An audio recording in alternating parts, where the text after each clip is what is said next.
Assalamualaikum warahmatullahi wabarakatuh. Waalaikumsalam warahmatullahi wabarakatuh. Alhamdulillahil jabbaril qahhar, al-azizil ghaffar, khaliqil jannati wan nar. Wassalatu wassalamu ala sayyidina Muhammadinil Mukhtar wa ala alihi wa ashabihil adhar, amma ba'du. Saudara-saudara kaum muslimin rahimakumullah.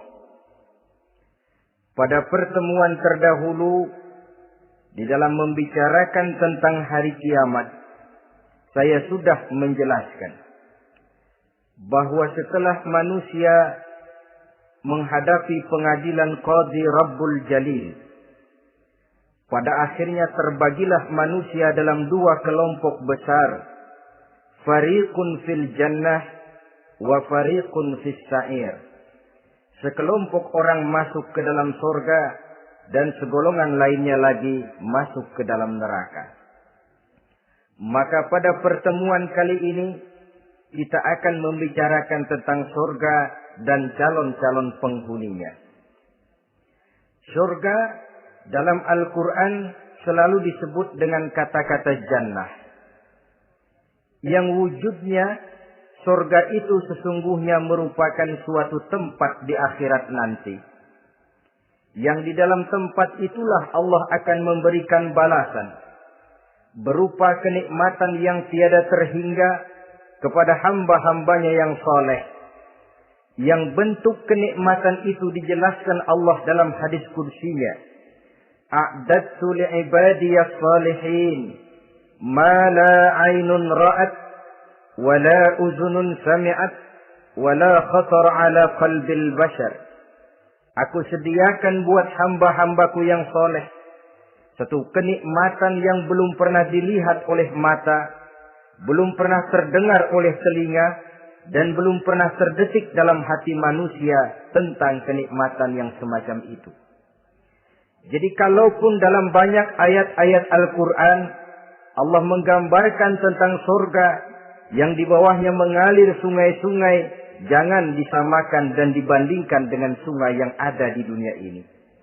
Kalau surga bercerita tentang pohon dengan segala buah-buahnya, jangan samakan dengan pohon dan segala buah-buahan yang ada di dunia ini.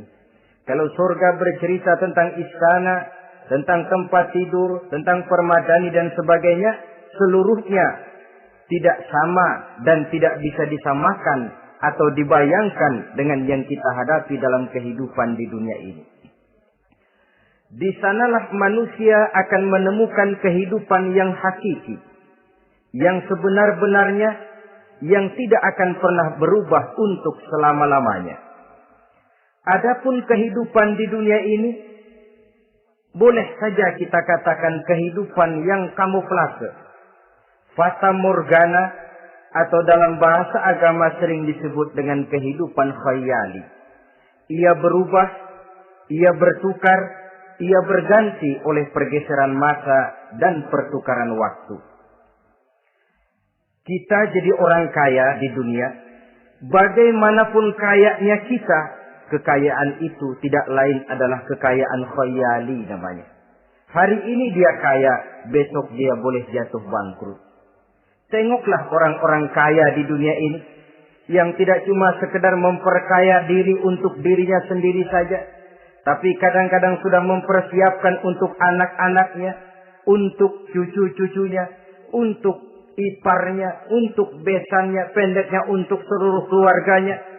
Tidak cukup harta cuma untuk 1, 2, 3, bahkan sampai 7 keturunan.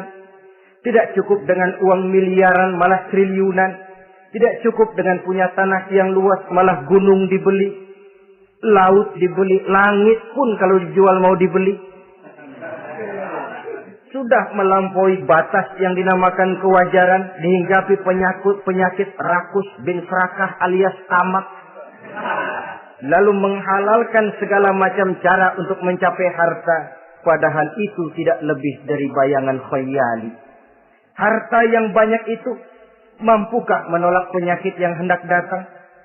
Harta yang banyak itu, mampukah menahan tumbuhnya uban selembar di atas rambutnya? Harta yang banyak itu, mampukah mencegah sebuah giginya yang hendak permisi? Dan pada akhirnya, harta yang begitu banyak itu, mampukah menolak kedatangan malaikat maut? Sama sekali ternyata tidak. Itulah kekayaan khayali namanya. Karena itu orang yang terbuka mata hatinya, dia tidak hanya mengejar kekayaan khayali ini, dia mengejar kekayaan hakiki yang terpendam di dalam kepribadian berupa al-akhlakul karimah. Akhlak dan budi pekerti yang terpuji yang menghiasi jiwa dan kehidupannya. Ada sifat sabarnya, ada sifat syukurnya, ada sifat qanaahnya, dan segala macam akhlak yang terpuji. Itulah kekayaan jiwa yang tidak bisa dinilai dengan materi. Kita punya pangkat, jabatan, kedudukan tinggi, pangkat apapun di dunia ini, sesungguhnya tidak lebih dari pangkat khayali. Buktinya bahwa dia pangkat khayali, pangkat di dunia ini selalu ada bekasnya. Saudara kenal ada bekas camat? Ada? Ada bekas lurah, ada bekas gubernur, ada bekas menteri, ada bekas presiden. Hari ini dia lurah, besok bekas lurah. Hari ini dia camat, besok bekas camat. Hari ini dia menteri, besok bekas menteri. Pangkat khayali. Maka Quran menganjurkan jangan pangkat khayali yang kita kejar mati-matian. Sampai menggunakan sistem jilat atas, injak bawah, sikut kiri kanan, yang penting dapat kedudukan. Padahal itu tidak lebih daripada pangkat khayali. Quran menganjurkan carilah pangkat hakiki. Kedudukan di sisi Allah, maqam di sisi Allah, itulah pangkat yang sebenarnya. Apa jalan ke arah sana? Quran memberikan petunjuk.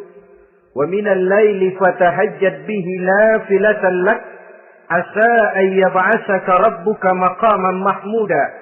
Di keheningan malam, dikala orang tidur nyenyak, bangunlah engkau tahajud kepada Allah Tuhanmu. Pasti kalau itu kau laksanakan, Allah akan menempatkan engkau di satu tempat yang terpuji, mendapat pangkat yang hakiki dan bukan sekedar pangkat khayal. Kita berusia muda kita ini pun muda khayali. Berapa lama kita muda?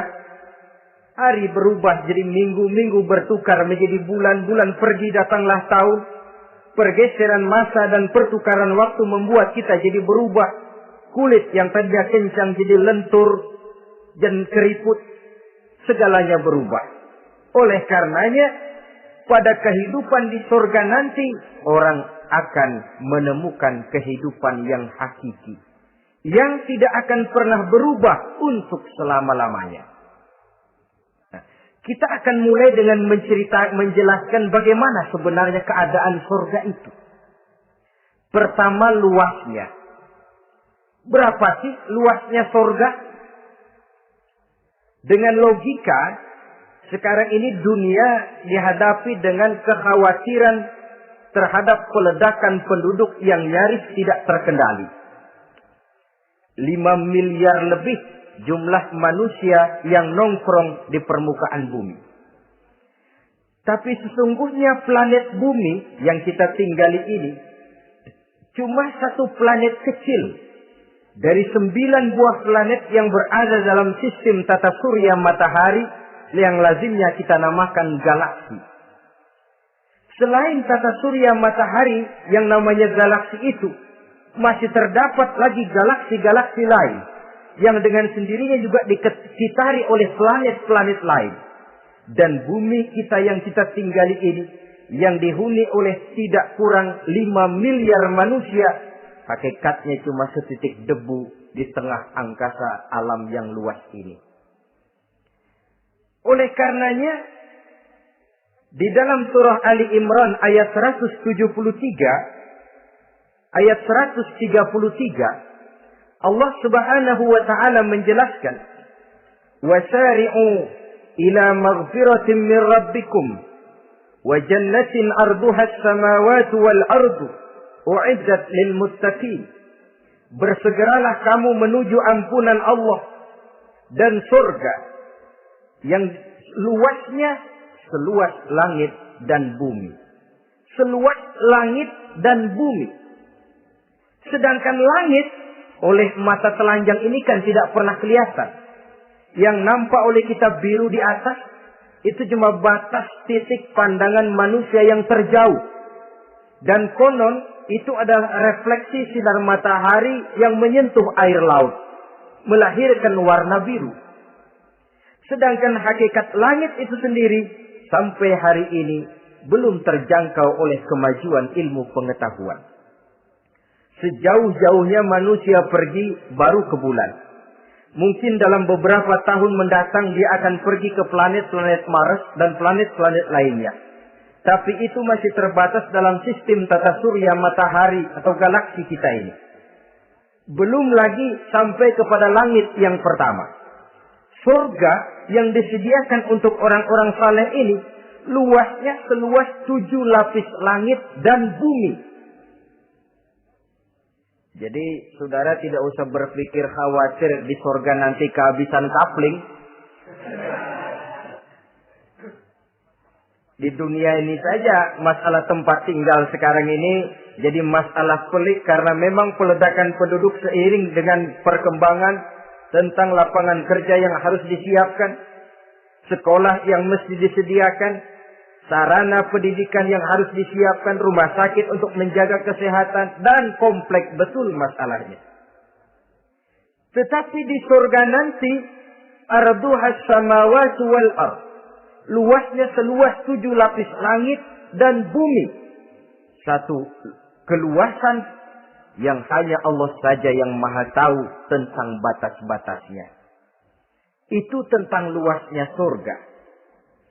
Lalu bagaimana keadaan di surga?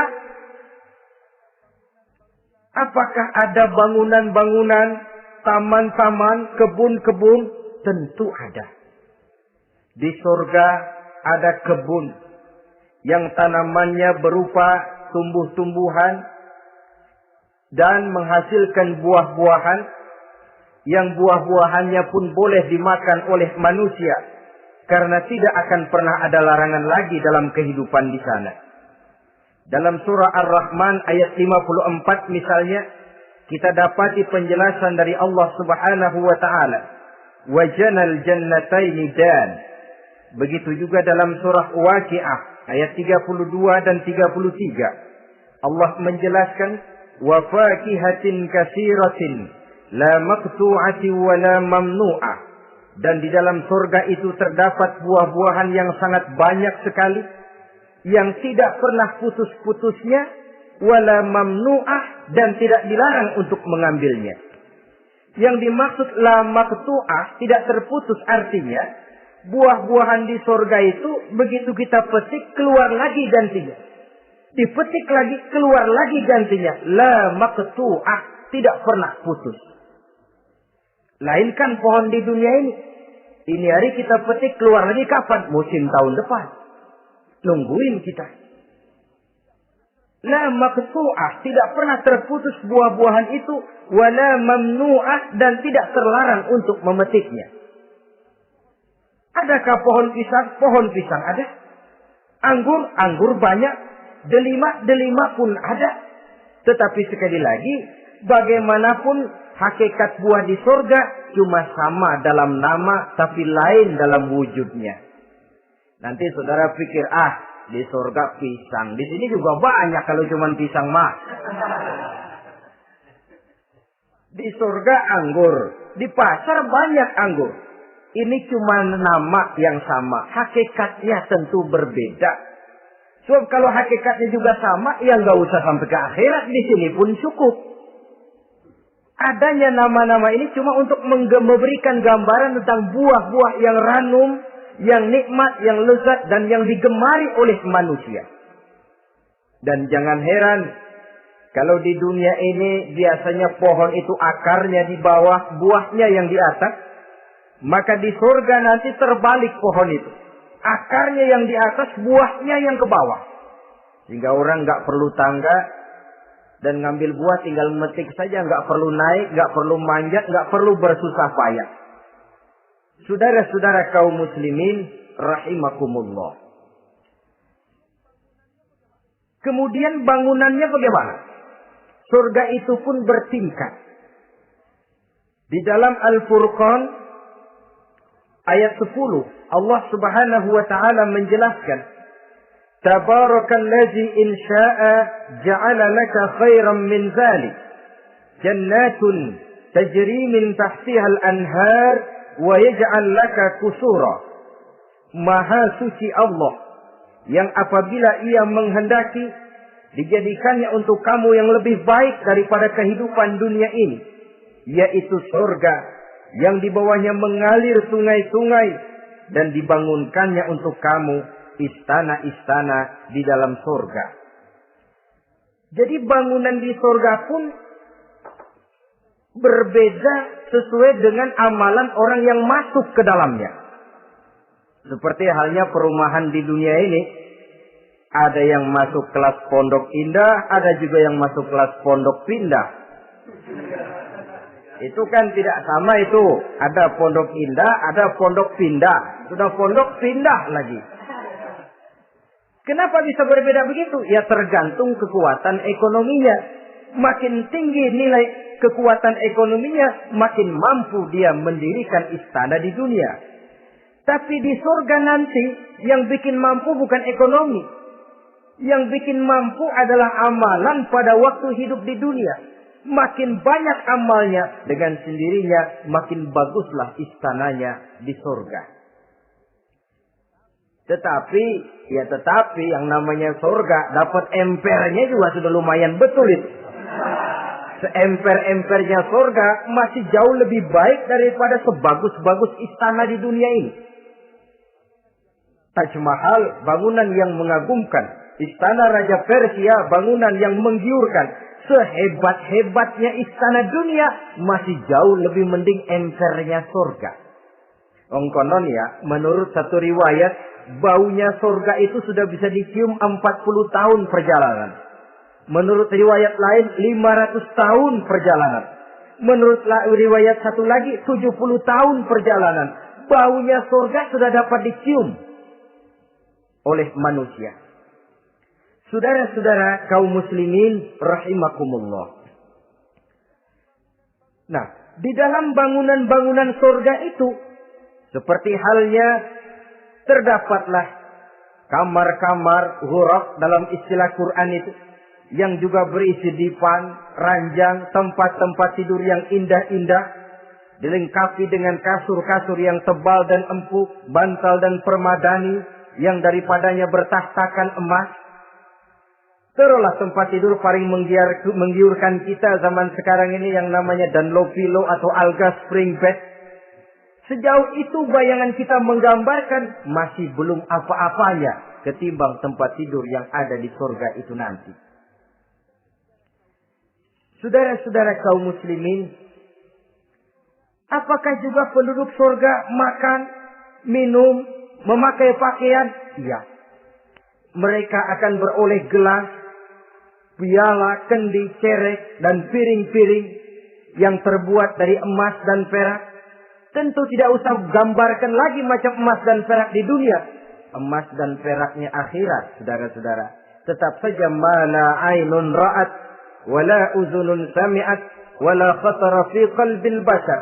Belum pernah dilihat mata, belum pernah didengar telinga, dan belum pernah terdetik dalam hati manusia tentang wujud yang semacam itu. Apa pakaian mereka? Pakaian penduduk surga dari sutra yang lembut dan tebal, berwarna hijau. Kemudian saudara-saudara, sungai juga mengalir di sana. Mata airnya antara lain berwarna jernih. Ada yang air susu, ada yang sungai madu, ada yang khamar atau sungai arak. Dan penduduk surga boleh meminumnya. Tidak ada larangan sama sekali. Timbul pikiran konyol, kalau di surga orang pada minum arak, apa banyak yang teler di surga? Ya tentu tidak. Sebab di sana saya katakan tadi kehidupan yang hakiki. Segalanya diperbolehkan, segalanya dipersilahkan. Nah, lalu untuk masuk ke surga itu apa melalui pintu? Memang melalui berbagai macam pintu. Dan ada pintu-pintu khusus yang tidak boleh dimasuki orang lain. Sayyidina Abu Bakar Siddiq radhiyallahu an pernah bertanya tentang hal itu kepada baginda Nabi. Ya Rasul, apakah di surga ada pintu-pintu khusus? Ada, Abu Bakar. Ada di dalam surga itu pintu yang namanya Rayyan. Tidak boleh masuk ke pintu itu melainkan orang-orang yang puasa. Orang-orang yang rajin puasa, mereka akan masuk ke surga melalui satu pintu yang dinamakan Babur Rayyan atau pintu Rayyan. Ada pintu jihad yang masuk lewat itu hanya mereka orang-orang yang waktu di dunia sepanjang hidupnya berisi jihad, menegakkan dan meninggikan kalimat Allah. Ada Babus Sadaqah, pintu yang hanya boleh dilewati oleh orang-orang yang rajin bersedekah, ringan tangan dalam memberikan bantuan kepada orang-orang yang memang memerlukannya. Dan setiap orang melalui pintu yang sesuai dengan amalannya masing-masing. Ketika itu Abu Bakar bertanya, ya Rasul, apa ada orang yang dipanggil dari tiap pintu? Tiap pintu manggil dia. Kata Nabi, ada Abu Bakar, dan saya doakan kau masuk salah satu di antara orang yang dipanggil dari tiap pintu. Ini orang multi komplek ini. Puasa, dia ahli puasa. Soal jihad, sepanjang hidupnya dia jihad. Sedekah memang tangannya pemurah. Tahajud memang tiap malam. Sementara itu akhlaknya luhur. Tiap pintu manggil dia. Dalam hadis ada juga perempuan yang bernasib baik. Dijelaskan oleh Nabi. Iza sallatil mar'atu khamsaha. Wa samat sahraha. Wa hafizat farjaha. Wa ata'at zawjaha. Qila laha udkhuli min ayyi abwabil jannati syi'ti. Apabila seorang perempuan, dia kerjakan sholat yang 5 waktu, dia puasa di bulan Ramadan, dia jaga kehormatan dirinya, kemudian dia taat kepada suaminya, di akhirat nanti dikatakan kepada perempuan tadi, wahai perempuan, udkhuli min ayyi abwabil jannati syi'ti. Masuklah kamu ke dalam surga dari pintu mana saja yang kamu mau. Disuruh pilih, saudara-saudara. Nah, kalau kita waktu di dunia ini tidak ada keistimewaan amal, bingung mau masuk pintu mana. Ramadan puasanya kayak gendang. Depan doang sama belakang, penutupan sama pembukaan, peserta kehormatan. Tengah-tengahnya kosong. Nanti mau masuk pintu Rayyan, ditanya, ini pintunya orang yang puasa. Kamu puasa Ramadan? Puasa juga sih. Puasa juga sih bagaimana? Iya, pembukaan mau penutupan. Tengahnya kosong. Nggak bisa lewat pintu sini. Cari pintu lain saja. Mau masuk kita lewat pintu jihad. Ditanya lagi, kamu lewat sini apa merasa pernah berjuang membela agama waktu di dunia? Mau lewat pintu sholat, apa kau termasuk orang yang konsekuen menjaga sholat? Bersyukurlah kita kalau tiap pintu memanggil. Kalau tidak, adalah salah satu amal kita yang menunjukkan keistimewaan kita. Karena itu beramal nggak perlu banyak. Yang penting rutinnya, istiqomahnya. Ahabbul a'mali indallah adwamuha wa in qalla. Amalan yang paling dicintai Allah yang dikerjakan secara tuntas walaupun tidak banyak. Saudara baca ayat Quran nggak banyak, satu malam cuma 3 ayat, tapi rutin tiap malam 3 ayat, tiap malam 3 ayat. Itu lebih dicintai Allah daripada sekali ngaji 1 juz, terus 3 bulan nggak ngaji-ngaji. Lebih baik yang sedikit-sedikit ini tapi rutin, dia akan menjelma menjadi amalan yang banyak daripada sekalinya banyak lalu ke belakangnya malah tidak ada sama sekali.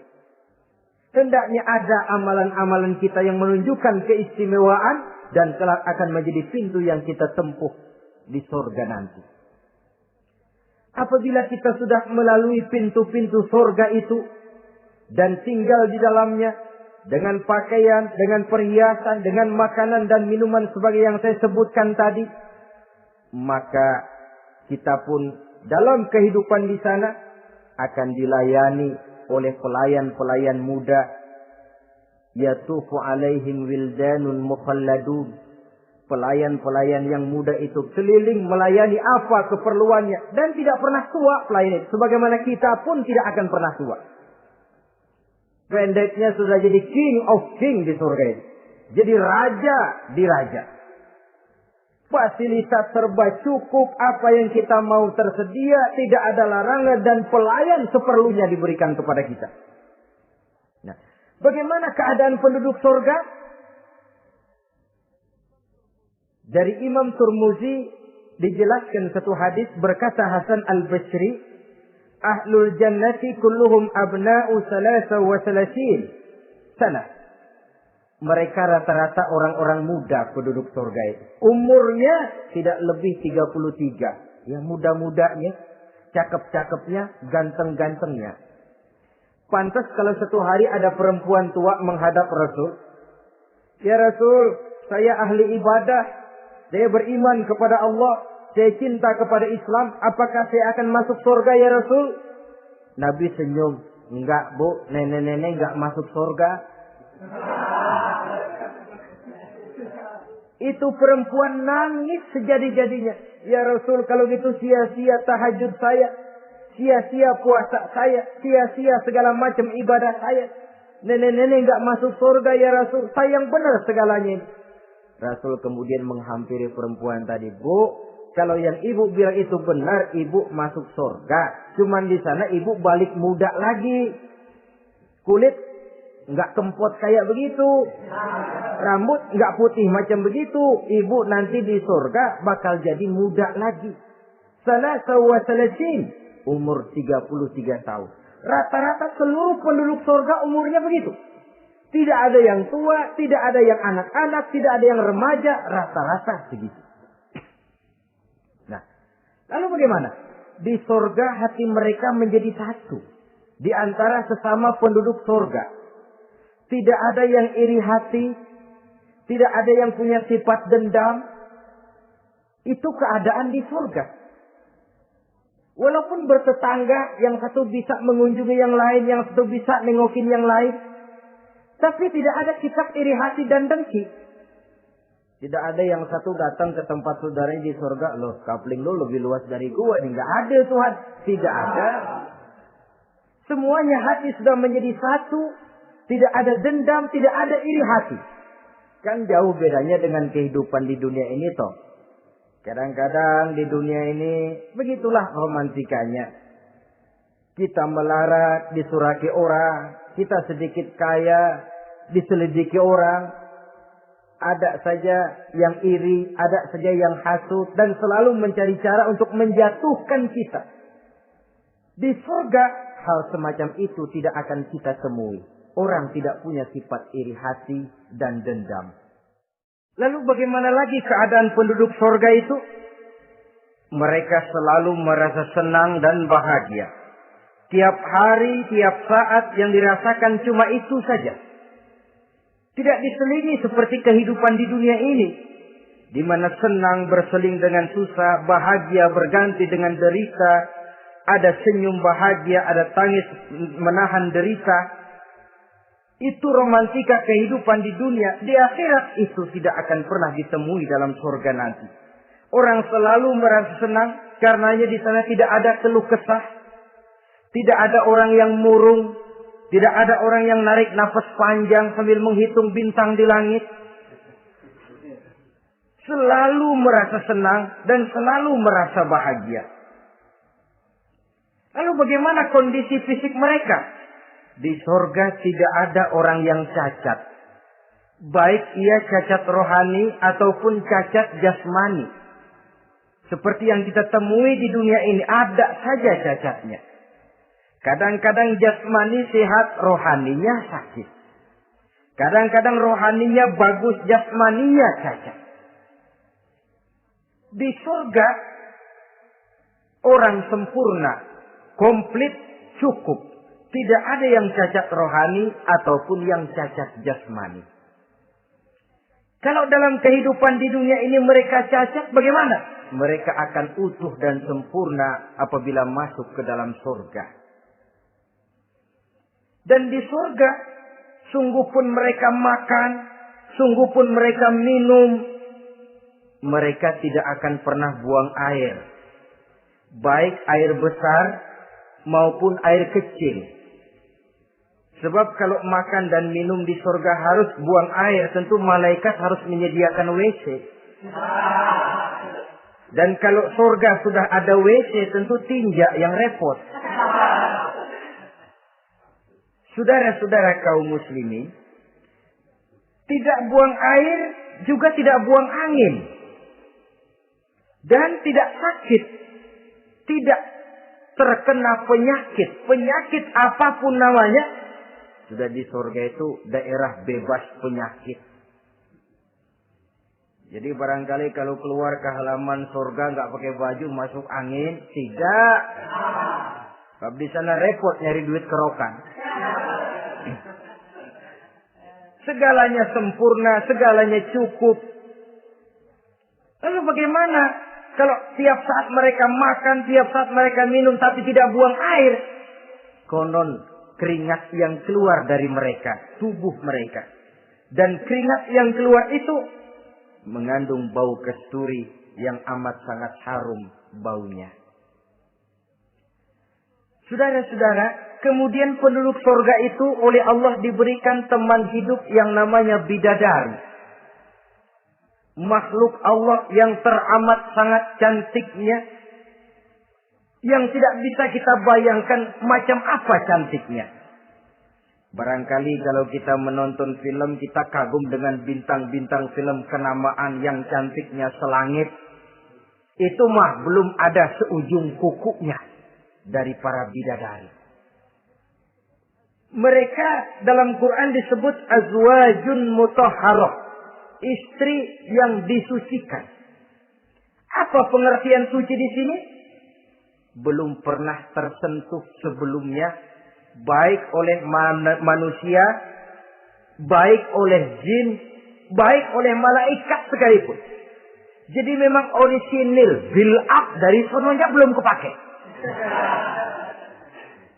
Khusus untuk manusia yang masuk surga. Belum pernah kepegang sama manusia. Jangankan manusia, jin dan malaikat saja belum pernah megang. Lahirkan di dunia sekarang ini, kita mau cari barang orisinil sudah repot. Ya mujurlah kalau saudara menemukan seorang gadis yang orisinil paten, masih build up.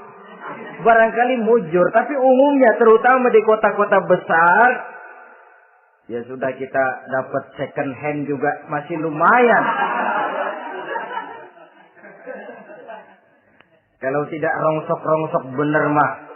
Ini kadang-kadang sudahlah second hand, kondisinya juga 30%. Udah mesti nyervis melulu kita.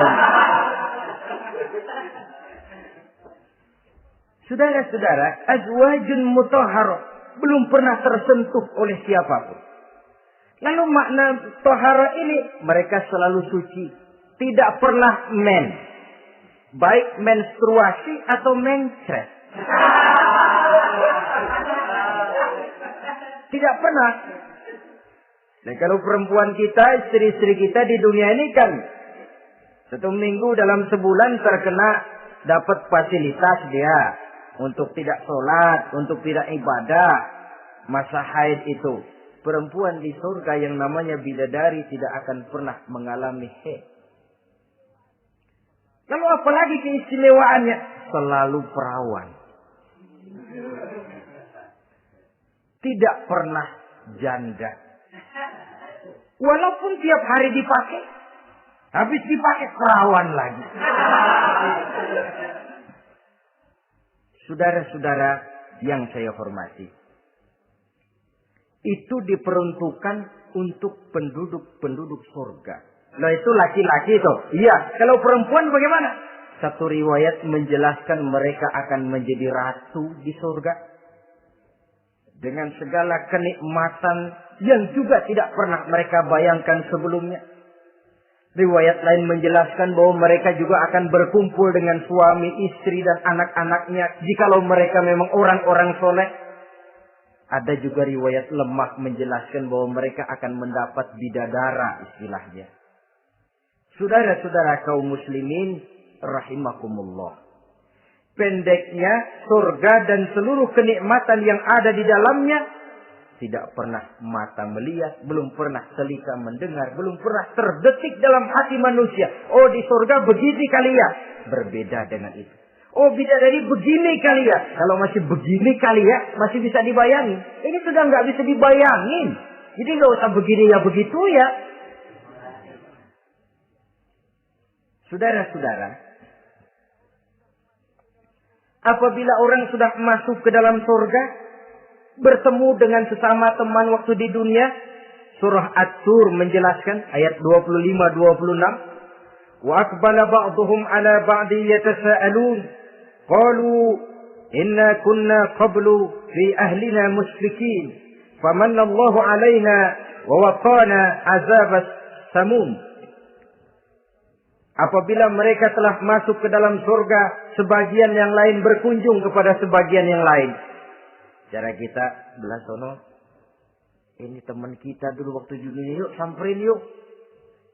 Ba'duhum ala ba'di yatasaalun, saling tanya menanya. Kalau istilah kita, sampai juga kemari? Iya. Saya waktu di dunia dulu sebenarnya sudah khawatir takut mendapat azabnya Allah, tapi Allah memberikan karunia kepada saya diselamatkan dari azab, dari mara bahaya neraka, sampailah saya ke dalam surga ini. Alhamdulillah. Bagaimana kabarnya ente? Alhamdulillah saya juga sampai ke surga ini. Si fulan bagaimana? Nyangkut kali dia mah di neraka. Yatasaalun, saling tanya menanya hal ihwal dan keadaan mereka. Tapi satu hal yang jelas, saudara-saudara, di surga nanti itu tidak ada perkataan yang sia-sia, tidak ada ucapan kotor, tidak ada omongan keji, dan tidak ada omongan kosong. Tidak ada omongan yang sia-sia, ucapan-ucapan yang kotor, mencaci maki, itu tidak ada. Karena sifat marah pun tidak ada dalam surga. Kalau di sini kadang-kadang sedikit marah sudah semrawut, kata-kata kita sudah out of control. Di sana tidak ada kata-kata kosong yang tidak ada manfaat dan tidak ada gunanya. Saudara-saudara kaum muslimin rahimakumullah. Kemudian yang terakhir, kita akan membicarakan apa saja nama-nama surga itu dan siapa calon orang-orang yang masuk ke dalamnya. Pertama, yang dinamakan Jannatul Firdaus atau surga Firdaus. Surga Firdaus ini oleh Allah Subhanahu wa taala disediakan untuk orang yang dijelaskan dalam surah Al-Mu'minun ayat 1 sampai dengan 11. Qad aflahal mu'minun. Beruntunglah orang-orang yang beriman. Jadi kalau saudara ingin dapat kapling di tempat yang namanya Firdaus, itu boleh pesan mulai sekarang. Nafas masih ada, Allah masih memberikan kesempatan untuk hidup, pesan tempat dari sekarang. Apa harga karcisnya? Pertama, qad aflahal mu'minun, harus beriman. Ini syarat mutlak. Tidak beriman, nggak usah minta karcis. Minggir. Ini karcis pertama harus untuk orang yang beriman. Setelah itu yang kedua apa? Allazina hum fi salatihim khashi'un. Mereka yang khusyuk di dalam salatnya. Jadi untuk mendapat tiket ke surga Firdaus itu setelah beriman khusyuk di dalam salat. Artinya khusyuk tarkul ghair li ajlil amal. meninggalkan yang lain dan hanya memfokuskan diri kepada satu pekerjaan yang sedang dihadapi. Kalau kita makan sambil ngobrol, itu namanya makannya nggak khusyuk. Sebab ada sambil ngobrolnya. Nah, sholat yang khusyuk, sholat yang di dalamnya tidak berisi yang lain kecuali sholat itu. Meninggalkan yang lain dan hanya memfokuskan diri saja untuk melaksanakan suatu amalan. Dan sholat khusyuk itu berat. Kadang-kadang waktu mau sholat kita nggak ingat apa-apa. Begitu sudah masuk takbir yang kita lupa malah kita ingat. Itu kurang ajarnya iblis.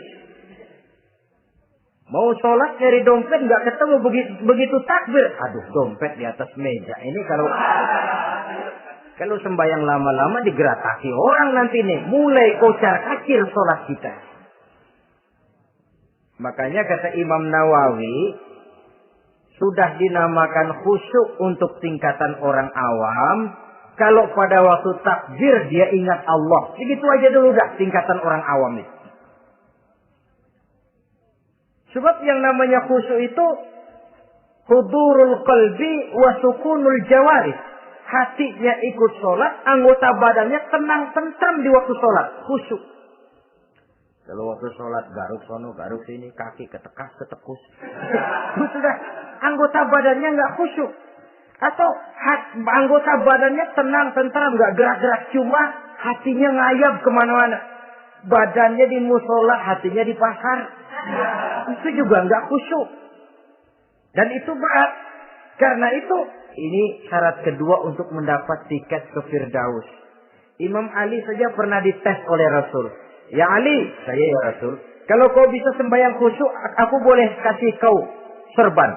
Kamu boleh pilih yang hijau apa yang putih nanti. Baik ya Rasul, sembahyang beliau 2 rakaat. Selesai salam ditanya, yang mana sorbannya Li? Kata Imam Ali, yang hijau ya Rasul. Belum nengok, udah yang hijau ya Rasul. Kata Nabi, kalau begitu ente nggak khusyuk Li. Kenapa? Mungkin tadi waktu sujud mikirin, ntar kalau gua ditawarin milih yang hijau aja dah. Belum nengok sudah menjawab. Saudara-saudara, yang ketiga, wallazina hum 'anil lagwi mu'ridun. Orang-orang yang menghindarkan diri dari ucapan dan perbuatan yang sia-sia, yang tidak ada gunanya. Ini tiket yang syarat yang ketiga untuk mendapat tiket ke Firdaus itu menghindarkan diri baik dari ucapan ataupun perbuatan yang sia-sia, yang tidak ada nilainya baik dalam pandangan manusia, lebih-lebih lagi dalam pandangan Allah. Yang keempat, wallazina hum lizzakati fa'ilun. Mereka yang aktif membayar zakat.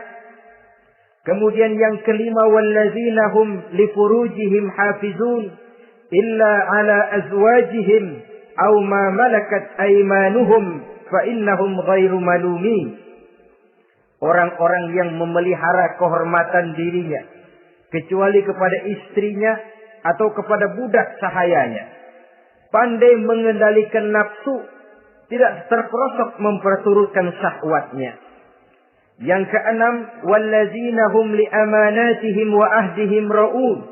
Orang yang pandai menjaga amanah dan pandai menepati janji. Saudara-saudara, kalau janji ditepati, sebab janji adalah hutang.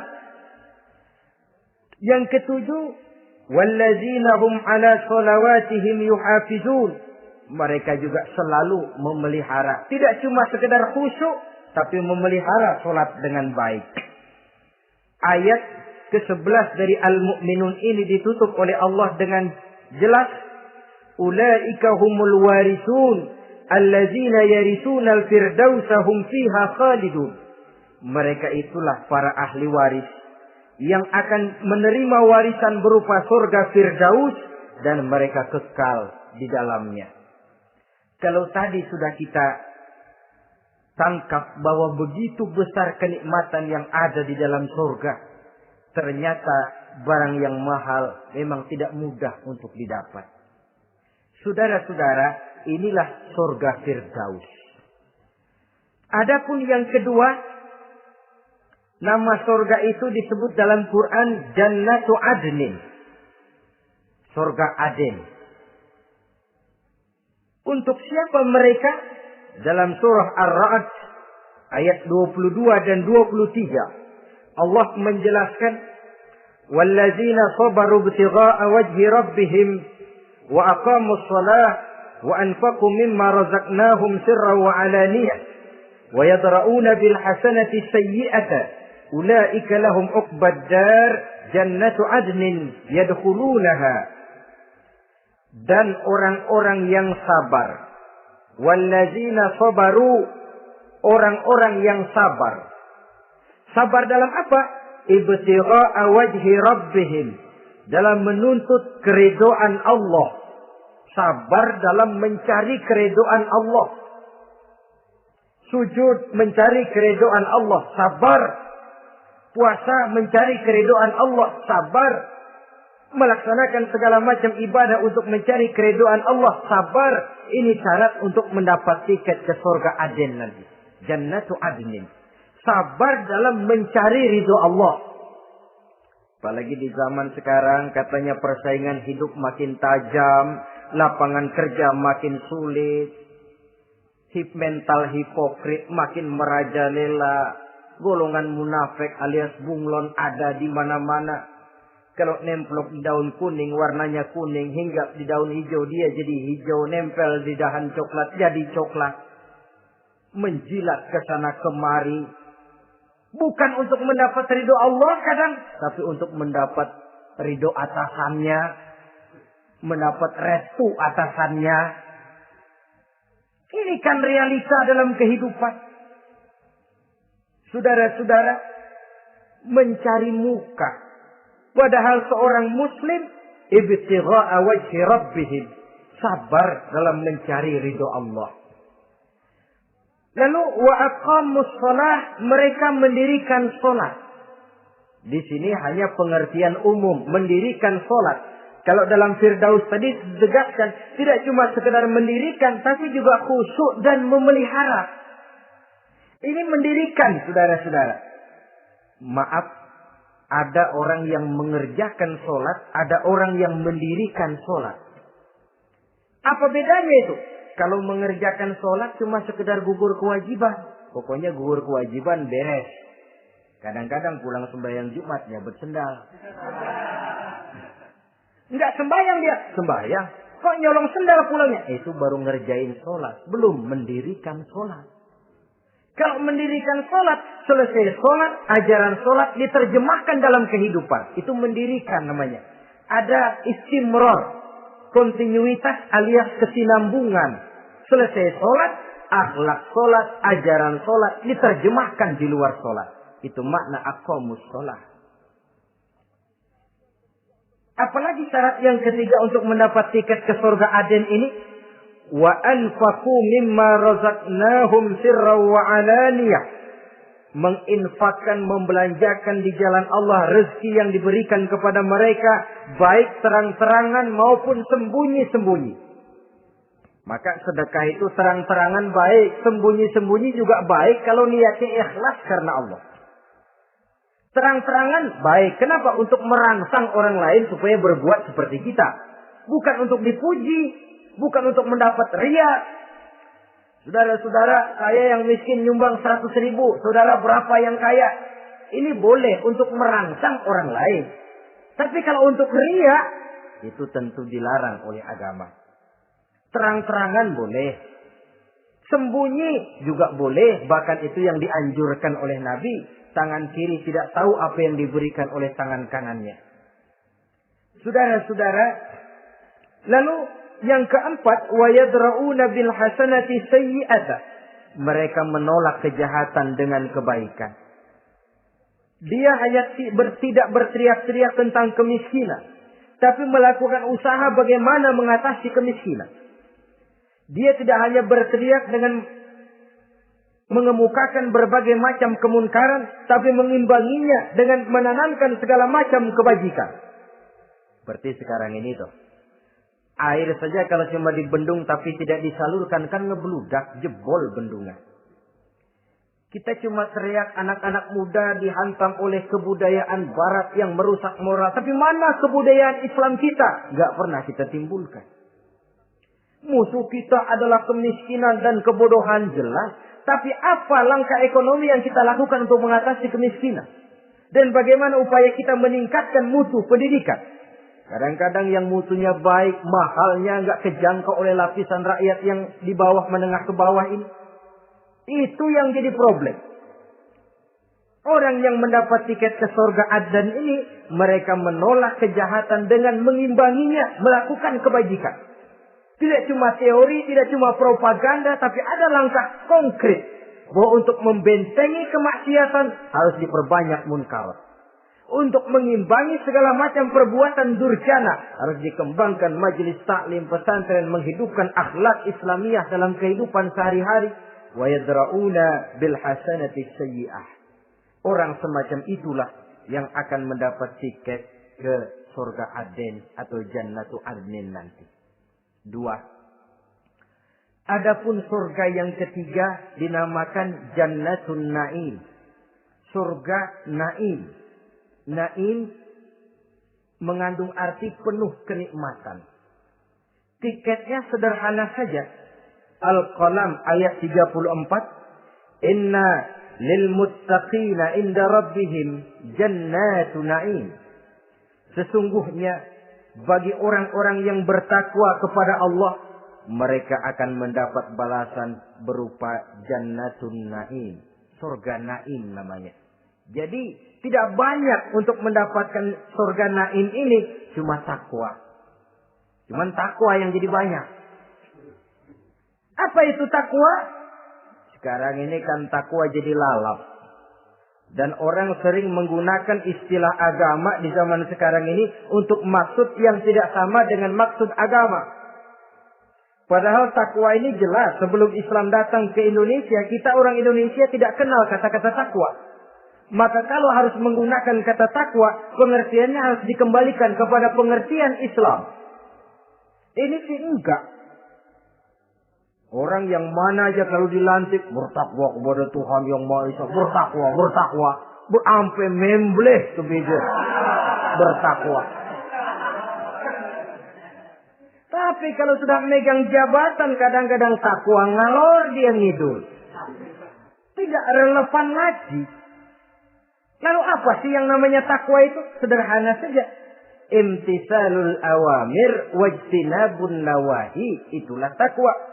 Melaksanakan segala yang diperintah, menjauhi yang dilarang, itu takwa. Menjalankan perintah dengan meninggalkan larangan, apa bedanya? Kalau melaksanakan perintah boleh sesuai dengan kemampuan.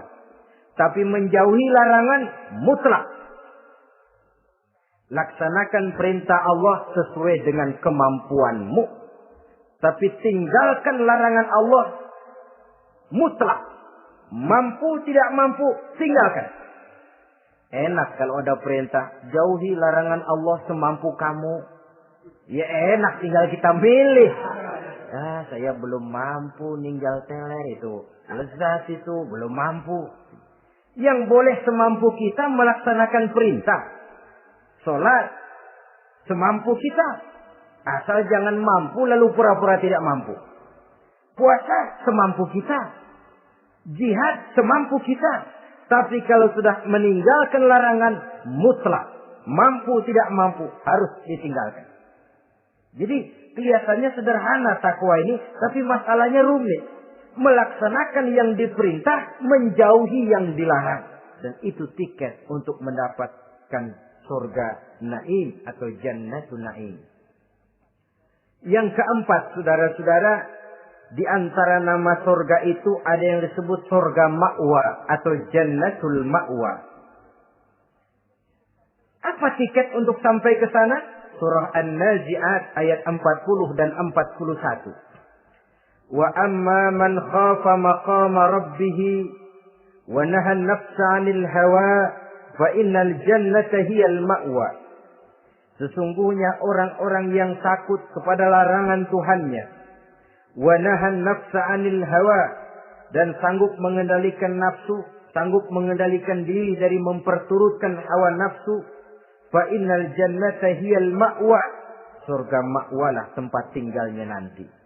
Jadi tiket ke Jannatul Ma'wa ini, pertama khafa maqama rabbih, takut kepada batas-batas yang telah ditentukan oleh Tuhannya. Ini batasnya, kamu jangan nyebrang ke sini. Ini batas yang halal, ini yang haram, ini yang hak, ini yang batil, ini yang ma'ruf, ini yang munkar. Orang yang ingin mendapat tiket ke ma'wa, dia takut batas-batas itu. Lalu sanggup mengendalikan diri, tidak sampai memperturutkan hawa nafsunya. Itu tiket ke surga ma'wa. Yang kelima dinamakan surga Darussalam atau Jannah Darussalam. Dijelaskan dalam Al-An'am ayat 126 dan 127. Wa hadza siratu rabbika mustaqima wa qad fassalna al-ayati liqaumin yatadhakkarun lahum darussalam inda rabbihim wa huwa waliyuhum bima kanu ya'malun. Inilah jalan Tuhanmu yang lurus. Telah kami pisahkan ayat-ayat kami bagi kaum yang mau berpikir. Jadi kelihatan di sini untuk mendapat tiket ke Darussalam, istiqomah mengikuti jalan lurus. Istiqomah berpegang kepada Islam. Dan pandai membedakan apa yang memang oleh Allah sudah dibedakan. Antara yang hak dan batil, antara yang benar dan salah. Dan selalu ingat kepada ayat-ayat Allah. Itu surga Darussalam. Yang keenam dinamakan Darul Muqamah. Siapa penghuninya? Surah Fatir ayat 34-35. Wa qalu alhamdulillahillazi azhaba 'anna al-hazan. Inna rabbana laghafurun syakur. Allazi ahallana darul muqamah min fadlihi. La yamassuna fiha nasabun wa la yamassuna fiha lughub. Yaitu orang-orang yang senantiasa bertahmid, memuji kebesaran Allah Subhanahu wa ta'ala. Mereka akan mendapatkan Darul Muqamah. Yang ketujuh dinamakan surga Maqamul Amin. Ini pun disediakan untuk orang yang bertakwa. Seperti dalam Ad-Dukhan ayat 51. Innal muttaqina fi maqamin amin. Dan yang terakhir yang ke-8 adalah surga khuldi atau Jannatul Khuldi. Dalam surah Al-Furqan ayat 15 dijelaskan, "Qul adzalika khairun am jannatul khuldi allati wu'idal muttaqun kanat lahum jazaa'an wa masira." Saudara-saudara kaum muslimin rahimakumullah. Oleh terbatasnya waktu, inilah sekelumit tentang surga dan calon-calon penghuninya. Mudah-mudahan dijadikan kita oleh Allah termasuk salah seorang di antara calon-calon yang kelak akan menjadi penghuni surga, mendapat kenikmatan yang kekal dan abadi di dalamnya. Amin ya rabbal alamin. Terima kasih atas segala perhatian. Mohon maaf atas segala kekurangan. Usikum wa nafsi bitaqwallah. Wassalamualaikum warahmatullahi wabarakatuh. Waalaikumsalam.